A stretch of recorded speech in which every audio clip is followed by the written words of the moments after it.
Fala pessoal, sejam bem-vindos ao canal Política Play. E o ex-ministro da Cidadania, Osmar Terra, acusou a mídia de estar manipulando o número do Covid. Ele fez duras críticas à forma com que a imprensa tem divulgado os casos do vírus chinês no Brasil e no mundo. Através do Twitter, o deputado federal afirmou que alguns noticiários da grande mídia fazem comparações confusas para manter a população apavorada. Ele disse também que não há provas de que o lockdown reduz a velocidade de contágio. Terra explicou que o número de novos casos detectados no Brasil depende em grande parte do número de testes que são oferecidos pelo governo. Confira. Estou muito preocupado da forma como está sendo tratada a questão da epidemia em alguns meios de comunicação e por algumas lideranças políticas no Brasil. Eu falo para vocês como quem já viveu essa questão de epidemias. Eu fui secretário 8 anos do Rio Grande do Sul, enfrentei 3 grandes epidemias no estado, ajudei e trabalhei em parceria com outros secretários estaduais de saúde, quando era presidente do Conselho Nacional dos Secretários de Saúde, como a epidemia do Rio de Janeiro, de 2007. Como presidente da Frente Parlamentar da Saúde, acompanhei a epidemia do Zika vírus no Nordeste. Estive no fronte, enfrentei, tomei as decisões que conduziram o processo de enfrentamento a epidemias.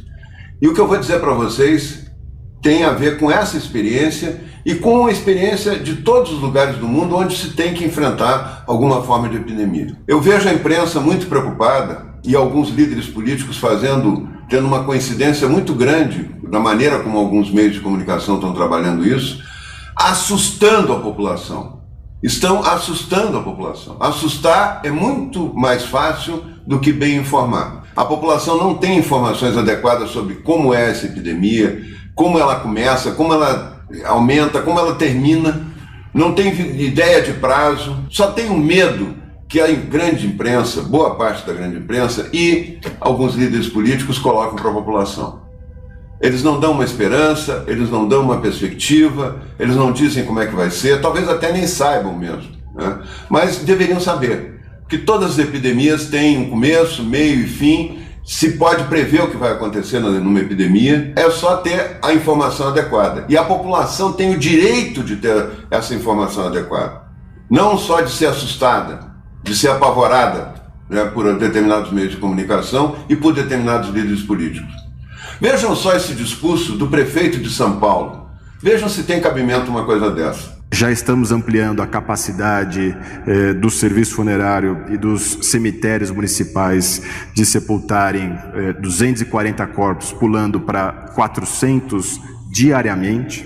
A Prefeitura já contratou 220 coveiros para poder dar conta desta nova demanda, aumentou em 32 carros, já compramos 38 mil novas urnas funerárias, já adquirimos 15 mil sacos reforçados para o deslocamento de corpos na cidade de São Paulo, estamos abrindo 13 mil novas valas e, se necessários, vamos ter capacidade para poder trabalhar 24 horas por dia aqui na cidade de São Paulo. Nós vemos esse tipo de postura sem explicar nada para a população, só assustando. Isso não serve para nada para a população, a não ser para assustar.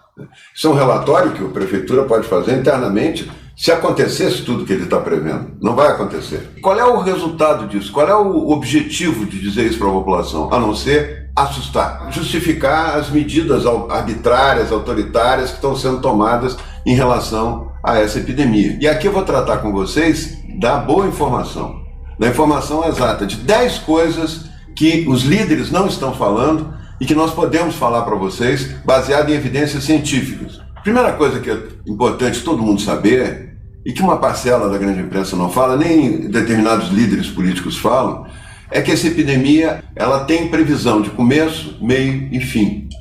Ela segue uma curva de contágio. Essas epidemias todas, elas começam com um vírus que ninguém tem defesa para ele, ninguém tem anticorpos para esse vírus, e ele vai contaminando uma grande quantidade de pessoas antes mesmo de se saber que existe epidemia. Vai contaminando até esse número de pessoas chegar num limite. A partir daquele ponto, isso dá para desenhar um gráfico numa curva de aumento de novos casos por dia, cada vez mais, até chegar num determinado ponto em que não há aumento mais de novos casos. e começa a diminuir o número de novos casos e a epidemia termina. Uma grande parte da população vai ser contaminada e vai não sentir nada. São os portadores assintomáticos, eles são muito mais numerosos, eles são mais de 90% dos portadores do vírus, que transmitem o vírus, que criam anticorpos para o vírus e que a gente não fica sabendo onde eles estão. A gente só vê aqueles que têm tosse, que têm febre, que têm sintomas. Quando chega a 70% ou 80% da população, é que a epidemia termina. Existem modelos matemáticos que preveem isso. E dentro desses modelos matemáticos está o desenvolvido pela Universidade de Singapura, que mostra como a curva acontece em todos os países onde está ocorrendo a epidemia, como ela chega no pico e como ela vai terminar, inclusive dando prazos, dando datas para isso acontecer. Pode ter uma diferença de alguns dias, para mais ou para menos, mas isso segue um trajeto, isso é baseado em todas as epidemias. Vocês podem ver que a curva que faz de subida e descida do número de casos da gripe espanhola, a epidemia do H1N1, a curva de Wuhan, que foi a primeira do coronavírus lá na China, foi a primeira epidemia que teve, que já terminou, já dá para saber direitinho como é que ela evolui, como é que ela começa, como é que ela termina. No final de maio, início de junho, no máximo, essa epidemia está terminando. E depois vai começar a diminuir o número de novos casos. A gente vai ter dificuldade de perceber isso pelas notificações de novos casos. Por quê? Porque tem poucos testes no Brasil, está se testando pouca gente. Então o que está acontecendo?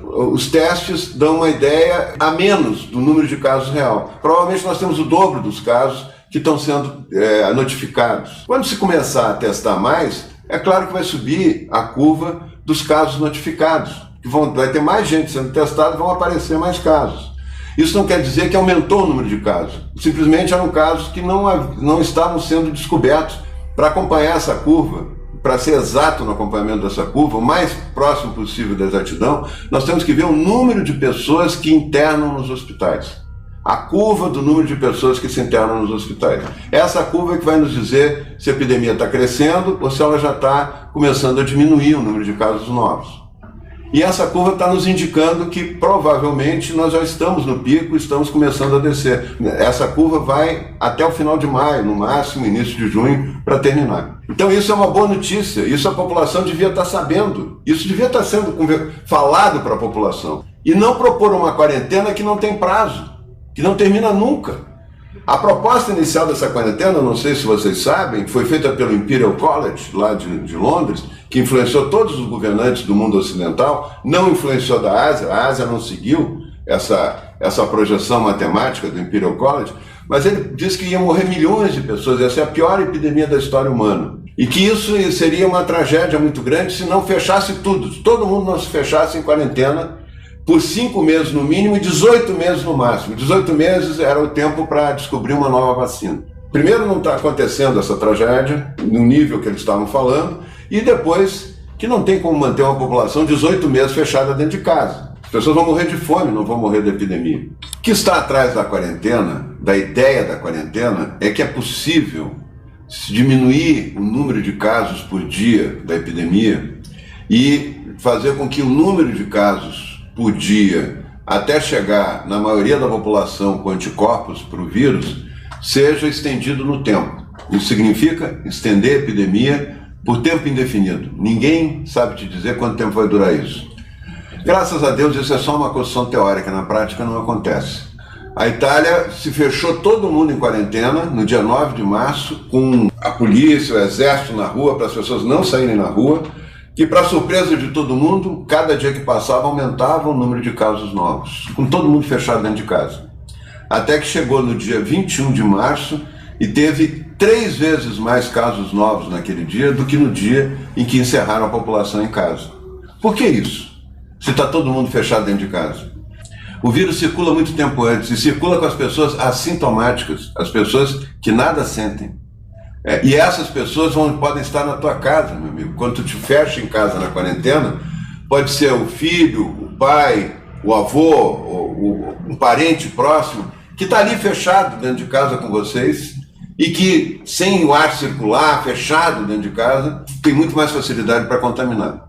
Esse estudo, que prova isso, inclusive, foi feito pela Universidade de Hong Kong, na China, e mostra, com detalhes, uma conclusão terrível, que é muito mais fácil, a partir desse sistema de quarentena, as pessoas se contaminarem dentro de casa do que fora de casa. O ar livre, inclusive, tem mais dificuldade, o vírus tem mais dificuldade de permanecer próximo das pessoas nas gotículas de saliva. O ar livre espalha o vírus, leva para longe, né? O vento leva para longe. É mais fácil se contaminar dentro de casa do que fora de casa. A China já mostrou como funciona. A Coreia já mostrou como funciona a epidemia, como é que ela sobe, desce e termina. Fica com pouquinhos casos e praticamente termina. Por que nós não olhamos para elas? Por que os dirigentes políticos e a imprensa não mostram isso? Eles não estão mostrando. Parece uma coisa feita propositalmente para assustar vocês. O Instituto Adolfo Lutz, que é uma instituição de excelência na área de pesquisa, que deveria estar produzindo mais reagentes do que está produzindo, inclusive, ela bota um cartaz no início da epidemia dizendo que iam ter 250 mil mortos em São Paulo. Eles pegam essa projeção do Imperial College lá de Londres e botam para São Paulo. E ninguém explica, ninguém discute isso. Não tem contraditório. O vírus vai desaparecendo. Isso leva 13 semanas. Em média, 13 semanas. Todas as curvas de epidemia são assim. Às vezes demora até menos. Outras podem demorar um pouquinho mais. Mas é esse o prazo. Em vários estados o vírus circulou menos. Portanto, tem um número muito pequeno de pessoas. O governador do Mato Grosso criou vagas em hospitais, quase 500 vagas, 150 vagas de UTI. Tem 4 pessoas internadas. Então nós temos que prestar atenção nisso, entender esse mecanismo, como é que a epidemia se expande. No momento que estiver diminuindo em São Paulo, diminuindo no Rio, diminuindo no Nordeste, diminuindo em Manaus, vai começar a cair o número de casos e a epidemia vai indo para o fim, ela termina. Não existe possibilidade de alongar a curva sair do pico que ela normalmente segue, todas as epidemias virais seguem, e ser alongada para empurrar para diante o pico da epidemia para poder dar tempo de tratar todo mundo. Isso não existe. Vejam só a curva dos países da Europa, dos Estados Unidos. Olhem um por um. A Itália, a França, a Inglaterra, a Alemanha, os Estados Unidos. Vejam se achatou alguma curva na subida do número de novos casos. Não tem nenhuma curva achatada. Vejam o Brasil. Vejam se isso é uma imagem de uma curva achatada.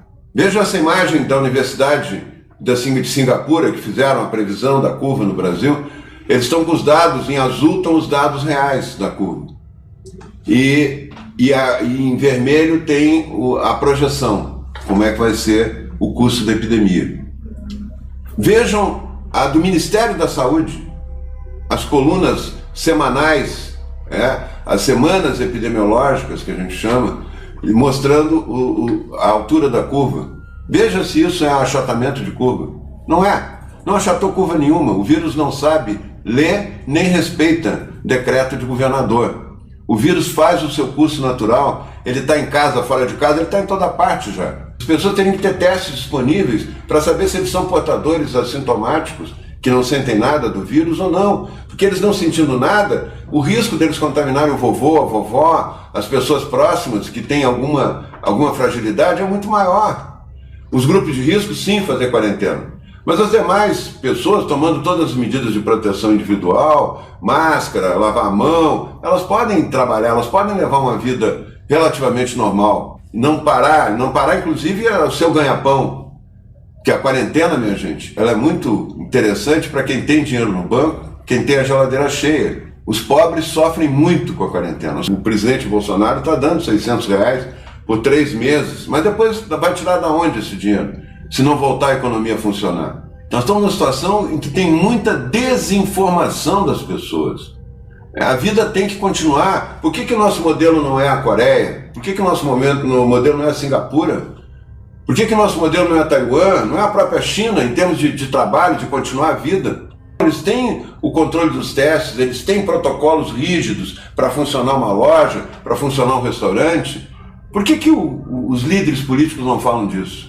As previsões catastróficas não aconteceram. O virologista, aquele que fez essa previsão, que foi até no Roda Viva falar sobre isso, já reduziu para 400 mil, depois reduziu agora para 40 mil. Eu até falei alguns números para mostrar que esses números eram absurdos, né?